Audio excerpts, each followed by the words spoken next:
ඔච්චර ආදරය කරපු සිද්ධාර්ථයි යශෝදරයි දෙන්නට දෙන්න හම්බුනේ නැහැ. සිද්ධාර්ථ කුමාරයා යශෝදරා දේවියව දාලා යනවනේ. අපි ඒකට කියනවා අබිනිෂ්ක්‍රමණය කරනවා කියලා.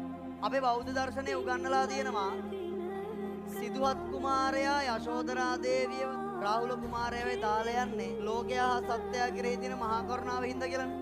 පර දුක්ඛේ සති සාදුනං අදේ කම්පනං කරෝදීති කරුණ. සිද්ධාර්ථ යශෝදරා කියන ප්‍රේම කතාව ඇති වෙලා තියෙන අදකයි එකක්ද සන්න භවයන් ඔක්කොගෙම එකට හිටියේ. හැබැයි ඒ දෙන්න වෙන් වෙනවා. යශෝදරා දේවියව දාලා ගියාට පස්සේ යශෝදරා දේවියව විවාහ කරගන්න තව තරුණ කුමාරු කොච්චර යාට තෑගි භෝග එව්වද? යශෝදරා දේවිය සැතපීලා ඉන්න වෙලාවක තමයි මෙයා යන්නේ.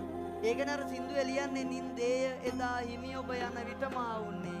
දැනුණානං හැර යන බව නෑ යන්නට දෙන්නේ. පොඩි රාහුල පුතු හාමට දුක් ඉන්දර දීලා.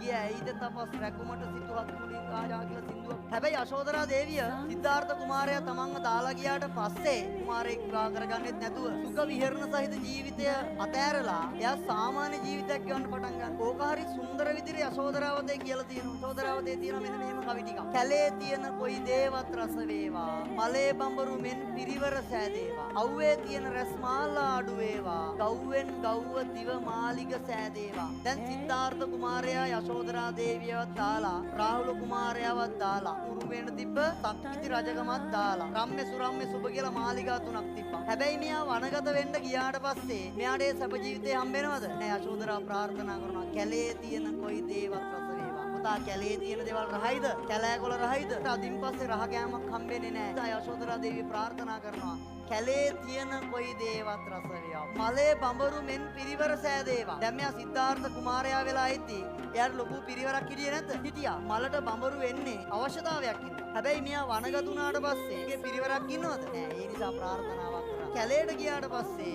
අවුව වැස දෙයට මෙයාට ඔරොත්තු දෙන්න. ඒකයි කිව්වේ අවුවේ තියෙන රැස් මාලා අඩු වේවා. ගව්වෙන් ගව්ව දිව මාලිග සෑදේවා. ඉතින් රජවරු ගව්වෙන් ගව්ව අම්බලන් හැදුවා. හැබැයි මේ කුමාරයාට අම්බලන් වල ජීවත් වෙලා පුරුදුයිද? නෑ. හැබැයි දැන් ජීවිතය අතහැරලා ගියාට පස්සේ එයාට ජීවත් වෙන්නේ මේ වගේ තැනක ඒ නිසා එයා කිව්වා ගව්වෙන් ගව්ව දිව මාලිග. ඒතර මෙහෙම ප්‍රාර්ථනාවක් කරේ යශෝදරා දේවිය එයාට තියෙන